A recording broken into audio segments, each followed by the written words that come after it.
सरिता एक ऐसे संयुक्त परिवार की आदर्श बहू थी जिसमें महज 8 लोग एक साथ रहते थे।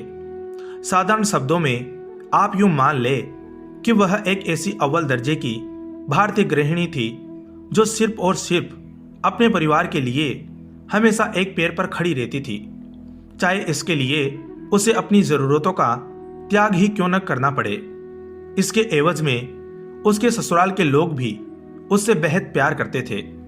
अगर सरिता न होती तो शायद सिंह परिवार अब तक अलग थलग पड़ गया होता। पर संयुक्त परिवार में सभी लोगों के लिए खास बनना भी इतना सरल नहीं है जितना कि सुनने में लगता है। पहले सुबह जग जाना, घर के सारे कामकाज करने के बाद एक एक सदस्य के लिए पसंदीदा खाना तैयार करना सरिता की एक दिनचर्या बन गई थी।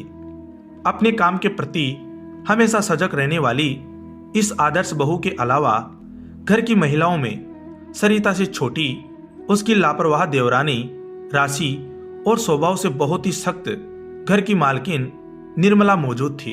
घर में उनकी चलती को मान लेने में ही भलाई है। यही कारण है कि वह इतनी कम उम्र में सिर्फ एकमात्र बेटी की मां है। राशि साइकोलॉजी में पोस्ट ग्रेजुएशन की पढ़ाई कर रही थी। इस वजह से उसे पढ़ाई के लिए देर रात तक जगना पड़ता था। वह पढ़ लिख कर अपने जीवन में एक साइकोथेरापिस्ट के रूप में मुकाम हासिल करना चाहती थी। एक सपोर्टिव भाभी होने के नाते सरिता घर के काम में राशि जो कुछ भी कर सकती थी उसे वह शहर से स्वीकार कर लेती थी। एक समय की बात है, यही कोई बसंत के दौरान सुबह सुबह का वक्त था। निर्मला ने पूजा पाठ करने के बाद सरिता को आवाज दी और बोली, सरिता चलो हम लोग नाश्ता कर लेते हैं, ठंड लग रही है। हम लोग हर सुबह राशि के आने की प्रतीक्षा नहीं कर सकते। इसके बाद सरिता किचन में गई और प्लेट में खाना निकालने लगी। तभी एकाएक उसके दिमाग में शादी के शुरुआती दिनों के दौरान होने वाले कष्टों की यादें ताजा हो गई। सरिता उस सुबह को याद कर सिहर उठी जब उसे जगने में थोड़ी देर हो जाती थी। उन दिनों उसकी सास चुपचाप ही सही बहुत ही बुरा बर्ताव करती थी। वह उसके साथ लंच भी नहीं कर पाती थी। अपने ख्यालों में गुम सरिता कई साल बीत जाने के बाद फिर से उन पुरानी यादों को ताजा कर रही थी। वह नहीं चाहती थी कि कोई और भी उसकी तरह ऐसी कष्टदायक परिस्थितियों से गुजरे।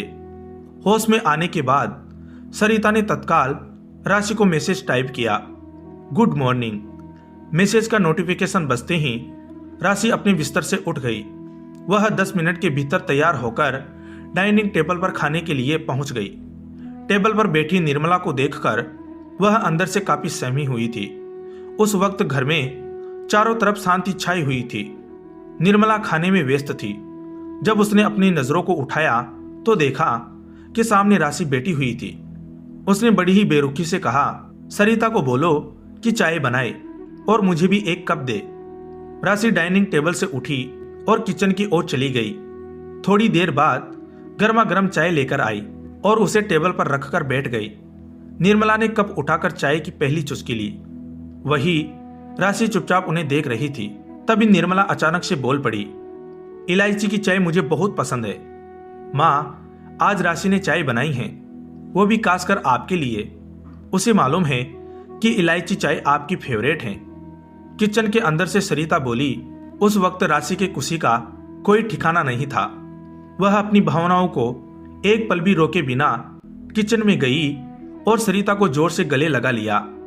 थैंक यू, अगर आप हेल्प नहीं करती तो मैं चाय नहीं बना पाती।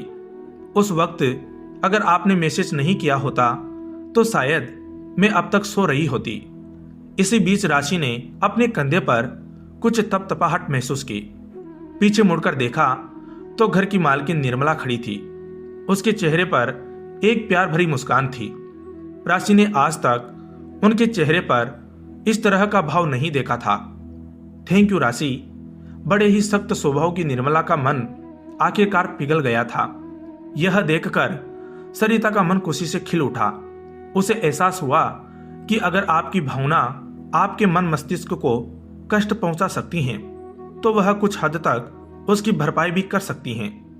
अब वह उस भरपाई के लिए पूरी तरह तत्पर थी। धन्यवाद दोस्तों।